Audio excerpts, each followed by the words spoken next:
भारतीय अमीर लोगों से नफरत करते हैं, फिर सर रतन टाटा को इतना प्यार क्यों दिया गया है? जब रतन टाटा 1991 में टाटा कंपनी के चेयरमैन बने, तब कंपनी का ईयरली रेवेन्यू लगभग $5 बिलियन था। पर जब सर रतन टाटा रिटायर हुए, तब कंपनी का रेवेन्यू $100 बिलियन था। लेकिन रतन टाटा बोर्ड के बीच घंटों तक मीटिंग हुई। रतन टाटा की हालत को देखकर बिल फोर्ड ने उनके साथ अच्छा व्यवहार नहीं किया। फोर्ड ने यहां तक कह दिया कि जिस कारोबार के बारे में आपको जानकारी नहीं, उसमें इतना पैसा क्यों लगा दिया। आखिर में तो फोर्ड ने हद कर दी और यह कह दिया कि यह कंपनी नहीं खरीदकर हम आप पर एहसान कर रहे हैं। यह आखिरी शब्द सुनकर रतन टाटा वहां से बाहर निकल आए थे और कंपनी बेचने के फैसले को कैंसिल कर दिया। इसके बाद रतन टाटा ने फिर टाटा मोटर्स पर फोकस किया।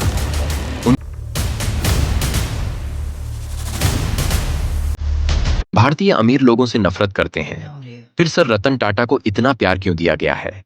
वह एकमात्र एक्सेप्शन क्यों है? जब रतन टाटा 1991 में टाटा कंपनी के चेयरमैन बने, तब कंपनी का ईयरली रेवेन्यू लगभग $5 बिलियन था।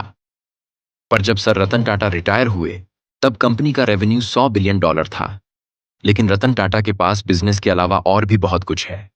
टाटा का 66% प्रॉफिट चैरिटी फंडिंग, स्वास्थ्य, शिक्षा और पूरे भारत में रूरल डेवलपमेंट के लिए यूज किया जाता है।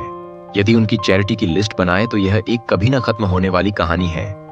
इस व्यक्ति द्वारा बहुत काम किया गया है, फिर भी उन्होंने स्पॉटलाइट से दूर रहना पसंद किया।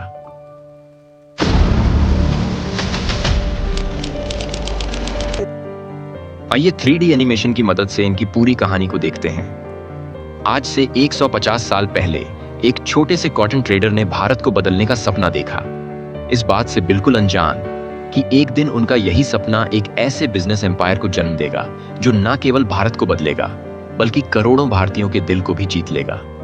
यह कहानी है टाटा ग्रुप की।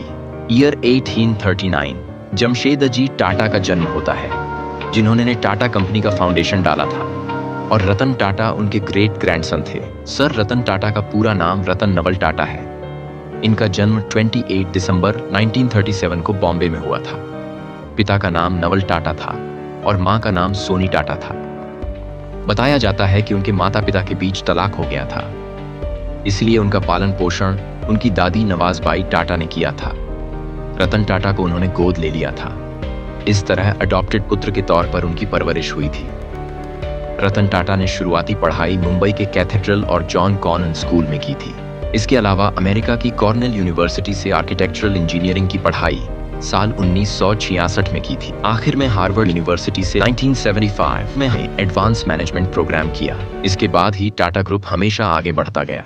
इनकी चेयरमैनशिप में टाटा ग्रुप ने अपने कई बड़े प्रोजेक्ट स्थापित किए और देश ही नहीं बल्कि दुनिया में भी उन्होंने टाटा ग्रुप को नई पहचान दिलाई। 1991 तक JRD टाटा ने टाटा ग्रुप को 84 कंपनियों तक पहुंचा दिया था। 2,70,000 से ज्यादा लोग टाटा के लिए काम कर रहे थे और 24 लाख करोड़ रुपए का रेवेन्यू था। लेकिन उम्र का असर हर किसी पर होता है और 87 साल की उम्र में JRD टाटा को यह एहसास हुआ कि अब कमान किसी और के हाथ में सौंपने का समय आ चुका है। तो सवाल ये था, अगला चेयरमैन कौन होगा? उनकी नजर पड़ी एक होनहार शख्स पर जो उस वक्त अमेरिका में आर्किटेक्चर की पढ़ाई कर रहा था, रतन टाटा। 1962 की बात है, जब रतन टाटा अमेरिका में थे। तभी एक दिन उन्हें JRD टाटा का लेटर मिलता है जिसमें लिखा होता है, इंडिया वापस आओ, हमें तुम्हारी जरूरत है। रतन टाटा बिना देर किए इंडिया लौट आए और टाटा स्टील में एक सामान्य वर्कर की तरह काम शुरू कर दिया। जी हाँ, एक सामान्य वर्कर की तरह। लेकिन उनका टैलेंट और डेडिकेशन कुछ अलग ही था। उन्हें धीरे धीरे बड़ी जिम्मेदारियां मिलने लगी। इम्प्रेस मिल को घाटे से निकालकर मुनाफे में लाना, नेल्को में मजदूरों की हड़ताल को शांति से सुलझाना और टाटा की रेडियो टेलीविजन कंपनी नेल्को का रेवेन्यू 3 करोड़ से बढ़ाकर 200 करोड़ तक पहुंचाना, ये सब रतन टाटा के ही काम थे। और फिर आया वो ऐतिहासिक साल। रतन टाटा बने टाटा ग्रुप के चेयरमैन। लेकिन चुनौतियां बहुत थीं। रतन टाटा ने महसूस किया कि बाहर से भले ही टाटा ग्रुप अच्छा परफॉर्म कर रहा हो, असल में हम कई चीजों में पीछे छूट रहे थे। टेक्नोलॉजी, खासकर कंप्यूटिंग और AI में हम काफी पिछड़े हुए थे और कुछ नया, यूनिक बहुत समय से नहीं किया था। रतन टाटा इंडिया के लिए कुछ क्रांतिकारी करना चाहते थे और इसी सोच के साथ उन्होंने देखा कि भारत में ऐसी कोई कार नहीं थी जिसका डिजाइन और प्रोडक्शन पूरी तरह से इंडिया में हुआ हो। तो 1995 में उन्होंने फैसला लिया, 100% भारतीय कार बनाएंगे। एक ऐसी कार जो स्पेशियस हो, फ्यूचरिस्टिक हो, अफोर्डेबल हो और बढ़िया माइलेज देती हो। लेकिन एक समस्या थी। नया मैन्युफैक्चरिंग प्लांट सेटअप करने की लागत करीब $2 बिलियन थी। तो टाटा ने जुगाड़ लगाया। उन्होंने ऑस्ट्रेलिया में निसान का पुराना प्लांट एक 5वां कीमत में खरीद लिया। तो आइए अब हम लोग सबसे चर्चित रतन टाटा की कहानी के बारे में देखते हैं। इस कहानी की शुरुआत हुई थी साल 1998 में। उस समय टाटा मोटर ने अपनी पहली पैसेंजर कार इंडिका बाजार में उतारी थी। यह रतन टाटा का ड्रीम प्रोजेक्ट कहा जाता था, लेकिन रतन टाटा ने जो सोचा था वैसा नहीं हुआ। टाटा मोटर्स घाटे में जाने लगी। आलम यह आ गया कि उन्होंने पहली बार कंपनी को बेचने का फैसला किया। वे कंपनी बेचने के लिए अमेरिका की कंपनी फोर्ड के पास गए। उस समय रतन टाटा और फोर्ड कंपनी के मालिक बिल फोर्ड के बीच घंटों तक मीटिंग हुई। रतन टाटा की हालत को देखकर बिल फोर्ड ने उनके साथ अच्छा व्यवहार नहीं किया। फोर्ड ने यहां तक कह दिया कि जिस कारोबार के बारे में आपको जानकारी नहीं, उसमें इतना पैसा क्यों लगा दिया। आखिर में तो फोर्ड ने हद कर दी और यह कह दिया कि यह कंपनी खरीदकर हम आप पर एहसान कर रहे हैं। यह आखिरी शब्द सुनकर रतन टाटा वहां से बाहर निकल आए थे और कंपनी बेचने के फैसले को कैंसिल कर दिया।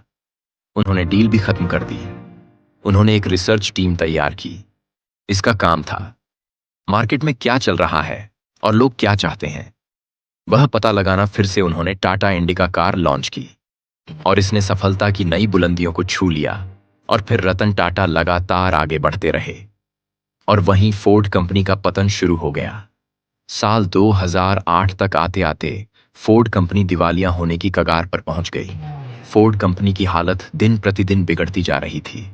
डूबती फोर्ड कंपनी को उबारने का जिम्मा टाटा ने संभाला और 9 साल पहले हुए अपने अपमान का बदला लिया। दरअसल फोर्ड चुनौतियों से जूझ रहा था।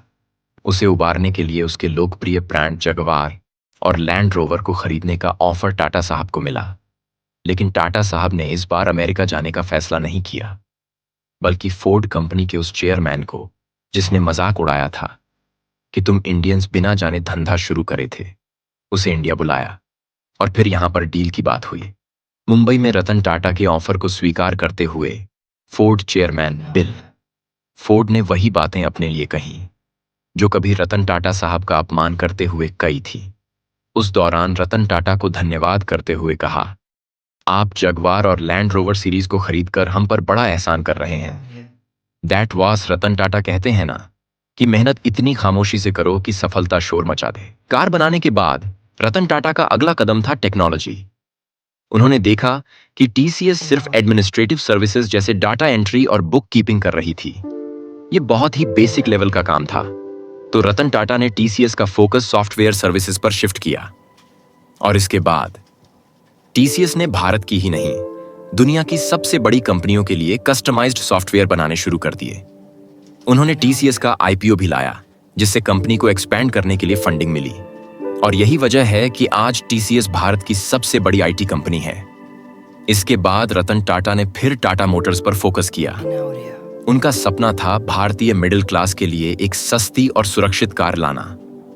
उन्होंने ऐलान किया कि वो 1 लाख रुपए में एक कार लॉन्च करेंगे और 2009 में अपने वादे के मुताबिक उन्होंने लॉन्च की टाटा नैनो। नैनो के पीछे भी एक दिलचस्प कहानी है। एक बार जब रतन टाटा अपने ऑफिस से वापस जा रहे थे, तब उन्होंने एक ही परिवार के 4 मेंबर को एक ही बाइक पर तेज बारिश में जाते हुए देखा। उन्हें डर लगा कहीं इनका एक्सीडेंट ना हो जाए, और वही हुआ। इसलिए उन्होंने नैनो कार बनाई थी। लेकिन अफसोस, नैनो फेल हो गई। भारत में लोग कार को एक स्टेटस सिंबल मानते हैं और नैनो के सस्ते दाम और डिजाइन ने उसे वर्ल्ड की सबसे सस्ती कार का टैग दे दिया। लोग उसे मैच बॉक्स या कवर किया हुआ ऑटो रिक्शा कहने लगे। जहां दूसरी कारें लोगों में गर्व का कारण थीं, नैनो के मालिकों को अपनी कार के कारण शर्मिंदगी होती थी। यही वजह है कि नैनो सफल नहीं हो पाई। लेकिन टाटा मोटर्स ने इस असफलता से बहुत कुछ सीखा और यही कारण है कि आज टाटा मोटर्स टाटा ग्रुप की सबसे ज्यादा रेवेन्यू कमाने वाली कंपनी बन चुकी है। रतन टाटा की एक और बड़ी चाहत थी, भारतीय कंपनियां सिर्फ भारत में ही नहीं बल्कि दुनिया भर में बिजनेस करें। और इसी सोच के साथ उन्होंने कई बड़े ब्रांड्स को एक्वायर किया। ग्लोबल मार्केट में कदम रखने के लिए उन्होंने जगुआर और लैंड रोवर को खरीदा। टी और कॉफी के मार्केट में अपनी जगह पक्की करने के लिए ब्रिटिश ब्रांड टेटली और यूएस ब्रांड 8 ऑक्लॉक कॉफी को भी एक्वायर कर लिया। आज टाटा ग्रुप का आधे से ज्यादा रेवेन्यू इंडिया के बाहर से आता है। Tata steel, TCS, Tata chemicals, हर कंपनी ने ग्लोबल लेवल पर सफलता हासिल की है। रतन टाटा हमेशा कहते हैं, अगर तेज चलना है तो अकेले चलो, लेकिन अगर दूर तक चलना है तो सबको साथ लेकर चलो। यही फिलॉसफी है टाटा ग्रुप की। बड़ी बड़ी कंपनियां खड़ी करने के साथ साथ टाटा ने स्कूल, कॉलेज और हॉस्पिटल्स भी बनाए। टाटा ग्रुप ने हमेशा अपने इन्वेस्टर्स, एम्प्लॉइज, कस्टमर्स और पूरे देश को साथ लेकर कदम बढ़ाए। शायद यही कारण है कि टाटा ग्रुप ने जितनी भी सफलता हासिल की है, उससे कहीं ज्यादा उसे लोगों का सम्मान और विश्वास मिला है। 9 अक्टूबर 2024 को रतन सर की मृत्यु हो जाती है। इंडिया ने इस दिन अपना सबसे कीमती रतन खो दिया, और सबसे अजीब बात यह है कि इनके जाने से इनका पेट गोवा ने भी उस दिन से खाना खाना भी बंद कर दिया। अगर आपको ये वीडियो अच्छी लगी तो चैनल को लाइक एंड सब्सक्राइब कर लें। एंड इंडिया के यूथ में जॉब की कमी क्यों हो रही है, जानने के लिए स्क्रीन पर दिख रहे ये वाली वीडियो जरूर देखें।